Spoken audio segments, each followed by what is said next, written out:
5ই আগস্টের পরে ভাবছিলাম যে এদেশে শান্তি ফিরে আসবে।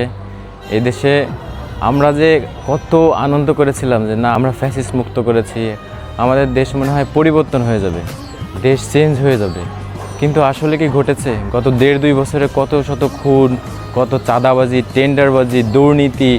আপনারা হয়তো বা জানেন না যে আমাদের লোহাগড়া নড়াইলে কী পরিমাণ দুর্নীতি ঘটেছে। ভোট হচ্ছে যে আপনাদের একটি মূল্যবান সম্পদ, যাকে তাকে ভোট দিবেন না। 500-1000 টাকায় ভোট বিক্রি করবেন না। যোগ্য ব্যক্তিকে ভোট দিন, যে আসলে সংসদে গিয়ে আপনাদের এলাকার উন্নতি করতে পারবে, দুর্নীতি থেকে মুক্ত থাকতে পারবে। প্রতিটি মানুষের বিবেক বুদ্ধি থাকে। 500-1000 টাকায় নিজের বিবেক বুদ্ধি আপনি বিক্রি করে দিবেন না। প্রিয় নড়াইলবাসী, আপনাদের উদ্দেশ্যে একটা কথাই বলতে চাই, ন্যায় ও ইনসাফের পথে থাকুন। কোনো চাঁদাবাজি, কোনো টেন্ডারবাজি, কোনো দুর্নীতিবাজদের পক্ষে কথা না বলি। আপনি দল করতেই পারেন, এটাই স্বাভাবিক, তাই না? যে কেউ যে কোনো দল করতে পারে, যে কেউ যে কোনো কিছু দলের সাপোর্ট করতে পারে, তাই না? আমরা চাই সামনের দিনগুলো যেন আর আমরা না শুনতে পারি যে চাঁদার জন্য কেউ মেরে ফেলছে, কোনো জায়গায় দুর্নীতি ঘটেছে।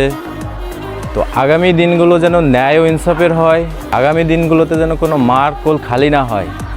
তো আমরা আমাদের বিবেক দিয়ে কাজ করব। কোনো নেতা 500-1000 টাকা দিছে সেই লোভে পড়ে নিজের মূল্যবান ভোট বিক্রি করব না। কাজে আমাদের সকলকে সচেতন হতে হবে। আমাদের আগামীর বাংলাদেশ যেন আমরা যেন ন্যায় ও অন্যায়ের বিরুদ্ধে কথা বলতে পারি। আমরা যেন কোনো জায়গায় অন্যায় হচ্ছে সেটা মুখ বুজে না সহ্য করতে হয়। তো প্রিয় নড়াইলবাসী, আপনাদের একটাই অনুরোধ থাকবে, আপনারা টাকার কাছে বিক্রি হবেন না। 500-1000 টাকা নিয়েন, সমস্যা নাই, নিয়ে দরকার হলে তাদের সাথে বেইমানি করেন, কিন্তু এই বেইমানের জন্য আপনার কোনো পাপ হবে না।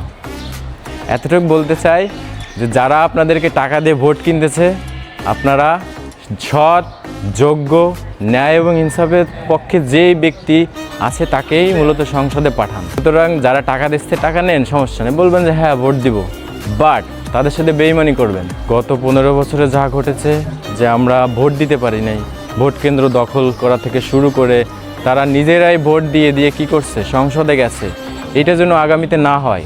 আমরা সকলেই ন্যায় ও ইনসাফের পথে থাকব। সকলের উদ্দেশ্যে একটা কথাই বলতে চাই, ভালো থাকবেন, সুস্থ থাকবেন। আসসালামু আলাইকুম। আপনার ভোট আপনি দেবেন, বাট যাকে তাকে দিবেন না, যোগ্য ব্যক্তিকে দেবেন।